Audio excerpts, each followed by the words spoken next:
अपघटन अभिक्रिया। तीसरा, विस्थापन अभिक्रिया। चौथा, द्विविस्थापन अभिक्रिया। पांचवा, ऑक्सीकरण और अपचयन अभिक्रिया। अब इन अभिक्रियाओं को विस्तार से समझते हैं। पहला, संयोजन अभिक्रिया। यह एक ऐसी रासायनिक अभिक्रिया है जिसमें एक परमाणु या अणु किसी अन्य तत्व या यौगिक के साथ मिलकर एक नया पदार्थ बनाता है। इस अभिक्रिया को एक सरल क्रिया द्वारा समझा जा सकता है। हम एक बीकर में थोड़ी मात्रा में कैल्शियम ऑक्साइड लेंगे। अब हम इसमें धीरे धीरे जल मिलाएंगे। जब हम बीकर को स्पर्श करते हैं तो हमें महसूस होता है कि बीकर का तापमान बढ़ गया है। ऐसा इसलिए होता है क्योंकि कैल्शियम ऑक्साइड जल के साथ अभिक्रिया करके कैल्शियम हाइड्रॉक्साइड बनाता है और ऊष्मा उत्सर्जित करता है। इस अभिक्रिया में कैल्शियम ऑक्साइड और जल मिलकर एक ही उत्पाद कैल्शियम हाइड्रॉक्साइड बनाते हैं। इस प्रकार की अभिक्रिया को संयोजन अभिक्रिया कहा जाता है।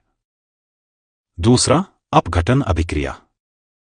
अपघटन अभिक्रिया एक ऐसी अभिक्रिया है जिसमें एक ही अभिकारक दो या दो से अधिक उत्पादों में टूट जाता है।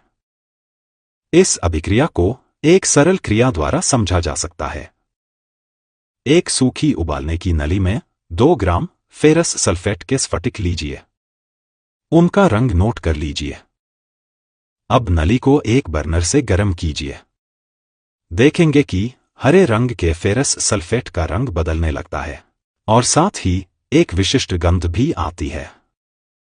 इस अभिक्रिया में फेरस सल्फेट टूटकर फेरिक ऑक्साइड, सल्फर डाइऑक्साइड और सल्फर ट्राइऑक्साइड में परिवर्तित हो जाता है। इसीलिए इसे अपघटन अभिक्रिया कहते हैं। तीसरा, विस्थापन अभिक्रिया। विस्थापन अभिक्रिया एक ऐसी अभिक्रिया है जिसमें एक तत्व किसी यौगिक के दूसरे तत्व को विस्थापित कर देता है। सरल शब्दों में, अधिक अभिक्रियाशील तत्व कम अभिक्रियाशील तत्व को विस्थापित कर देता है। इस अभिक्रिया को एक सरल प्रयोग से समझते हैं। 3 लोहे की कीलें लीजिए और रगड़कर साफ कर लीजिए। 2 परीक्षण नलिकाएं लीजिए, उन्हें ए और बी नाम दीजिए। दोनों में लगभग 10 ml कॉपर सल्फेट विलयन डालिए। अब 2 कीलों को धागे से बांधकर नली बी में डालकर 20 मिनट तक छोड़ दीजिए। तीसरी कील को अलग तुलना के लिए रख लीजिए। 20 मिनट बाद लोहे की कीलों को कॉपर सल्फेट के विलयन से बाहर निकालिए। दोनों परख नलियों